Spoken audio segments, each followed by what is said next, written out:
नमस्कार। धार्मिक कथा सागर में आप सभी का स्वागत है। तो आइए आज हम सुनाएंगे श्रीमद् भागवत गीता का 7वां अध्याय। भागवत गीता के 7वें अध्याय को विशेष रूप से पितृपक्ष में सुनना चाहिए। इसे सुनने से पितरों को मोक्ष की प्राप्ति होती है तथा पितरों का आशीर्वाद भी मिलता है। भागवत गीता के 7वें अध्याय में कुल 30 श्लोक हैं, जिनका वर्णन इस प्रकार है।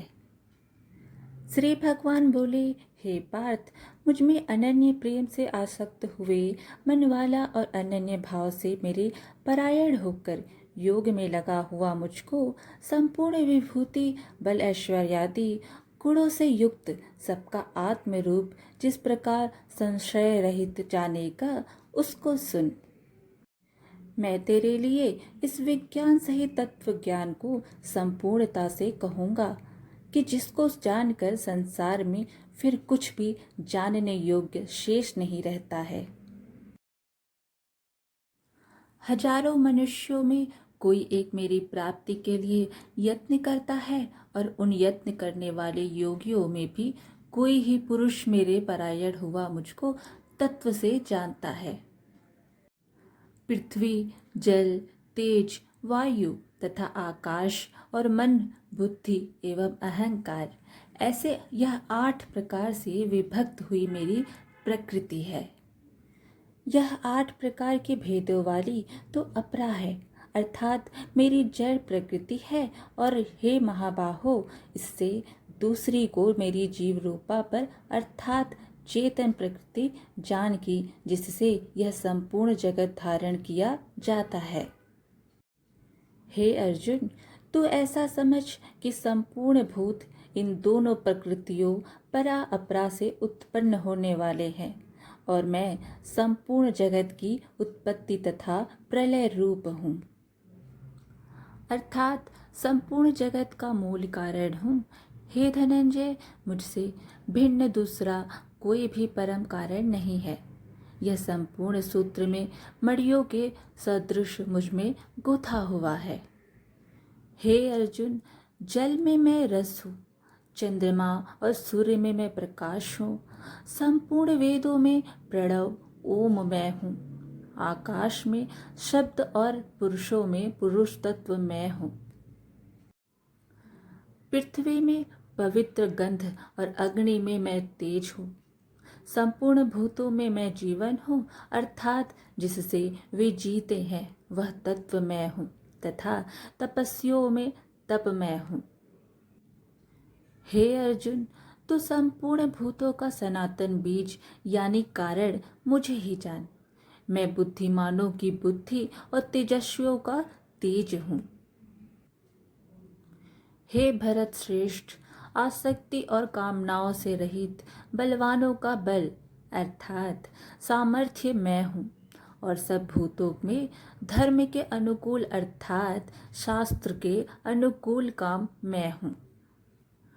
और जो भी सत्वगुण से उत्पन्न होने वाले भाव हैं और जो रजोगुण से तथा तमोगुण से उत्पन्न होने वाले भाव हैं, उन सब को तो मेरे से ही होने वाले हैं ऐसा जान। परंतु वास्तव में उनमें मैं और वे मुझ में नहीं हैं। गुणों के कार्य रूप सात्विक, राजसिक और तामसिक, इन तीनों प्रकार के भावों से यह सारा संसार मोहित हो रहा है। इसलिए इन तीनों गुणों से परे मुझ अविनाशी को वह तत्व से नहीं जानता।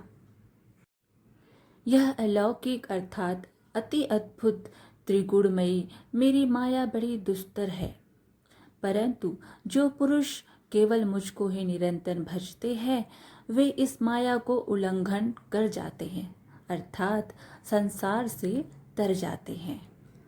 माया के द्वारा हरे हुए ज्ञान वाले और आसुरी स्वभाव को धारण किए हुए तथा मनुष्यों में नीच और दूषित कर्म करने वाले मूढ़ लोग मुझे नहीं भजते हैं।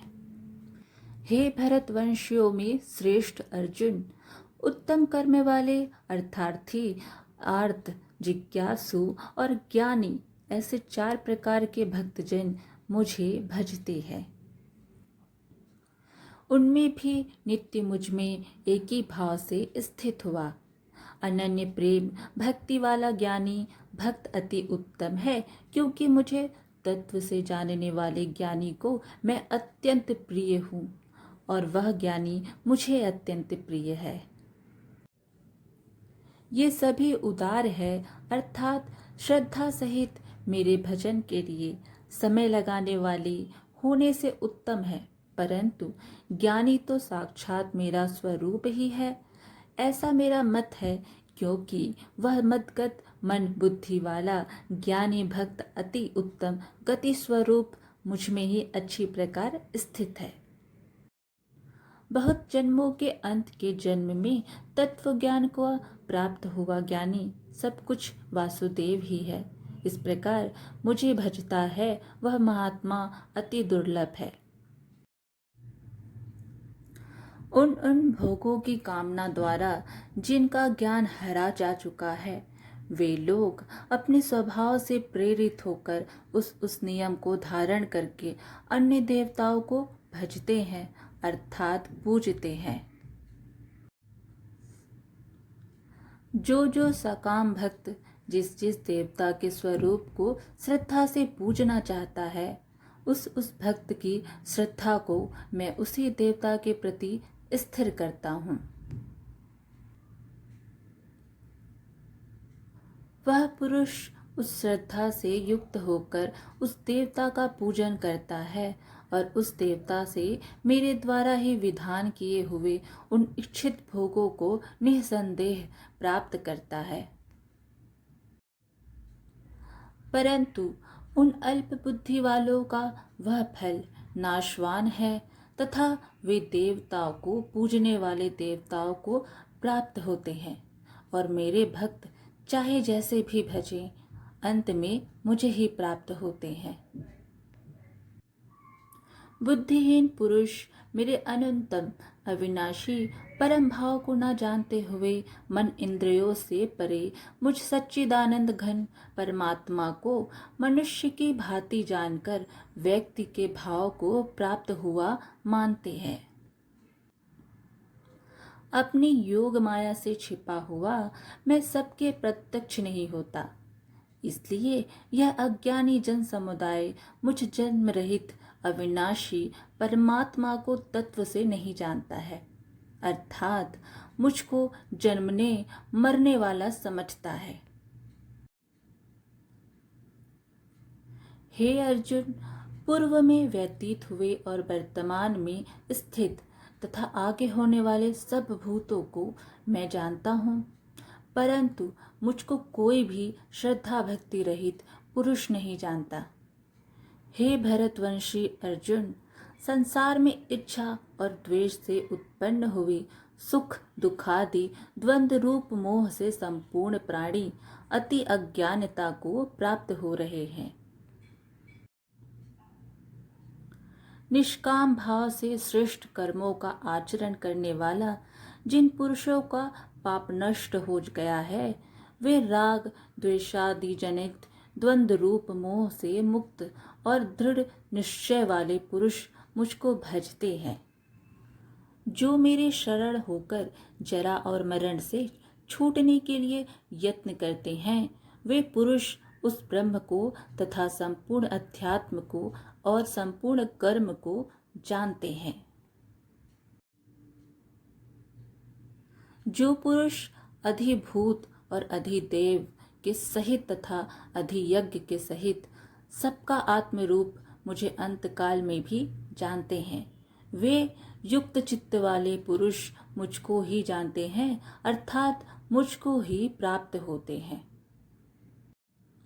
इस प्रकार उपनिषद, ब्रह्म विद्या तथा योग शास्त्र स्वरूप श्रीमद् भागवत गीता में श्री कृष्ण तथा अर्जुन के संवाद में ज्ञान वियोग नामक 7वां अध्याय संपूर्ण हुआ।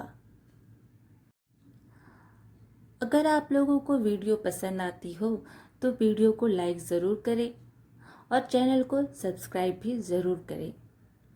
धन्यवाद।